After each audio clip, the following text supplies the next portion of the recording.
All right, ladies and gentlemen, welcome aboard the Steve Malzberg Show. It is Monday, and we are coming to you from our New York City studios. Dick Morris joins us momentarily. Dinesh D'Souza is here. David Horowitz is here. John Zogby. What a show. Okay, lots to get to. The media continues concentrating on Donald Trump's women. There are new polls out showing the situation getting worse for Donald Trump, among women especially. But in general, a lot of battleground states are close.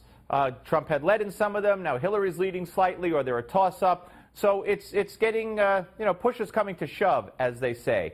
Before we get into politics, you recall last week I showed you a video and talked to you about a female cop in Chicago, where, by the way, 1,000 more people have been shot in Chicago from years beginning, January 1st till today, than in the same period last year. 1,000 more people shot in Chicago.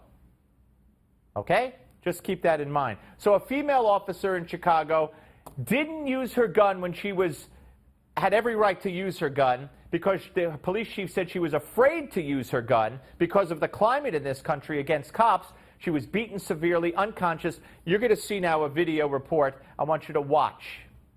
That's him? A Dashcam captured this video as police approached the suspect walking on the sidewalk. I ain't playing with you, dude. I'm going to tase you in like 2 seconds. The suspect resists arrest even as police officers try to place him in handcuffs.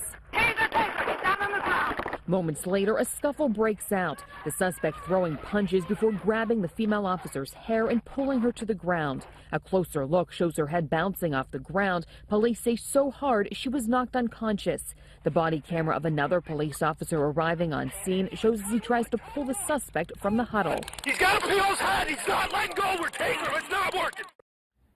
I just want you to see this, the tragedy of this woman screaming, "No!" as her head bangs into the concrete. 3, 4, 5, 6 cops couldn't stop this man. Yet if they pulled their gun, the woman or one of them, as they legitimately has a right to do because the taser wasn't working, if this woman, as the police chief said, had legitimately pulled her gun to save herself and shot that man, Hillary would be out there. Another unarmed black man shot in Chicago. Another statistic. Another racist white cop. You see how it works? Do you see how it works? And do you see what it's done to this poor woman? Watch that video over and over and see what it takes to bring down a suspect who you don't know if he has a gun. And even without a weapon, look what he did to this woman. Dragging cop after cop with him. All right, let's move on.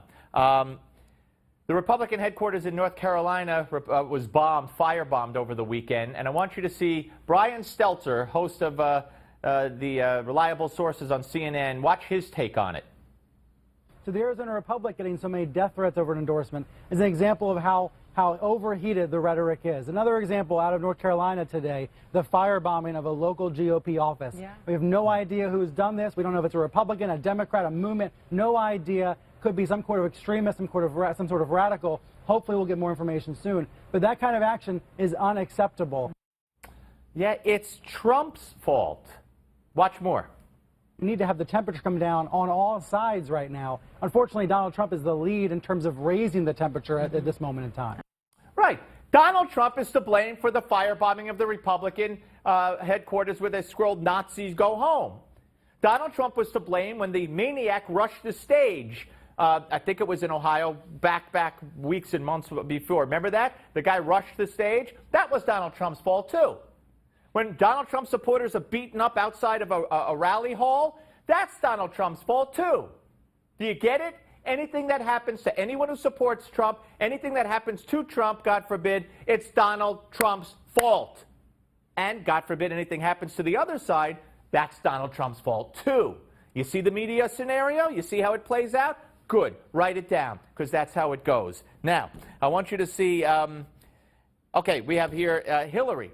Hillary, under oath, had to answer 20 questions about her email server. Watch. Clinton answering new questions under oath about her private email server. Her team submitting written answers in a lawsuit filed by the conservative group Judicial Watch. Asked about details of her decision to use private email, Clinton answered 20 different times with a variation of do not recall. So she doesn't recall. She gave those answers to the FBI, right? She's explained them in public. But now she doesn't recall when Judicial Watch asks basically the same question.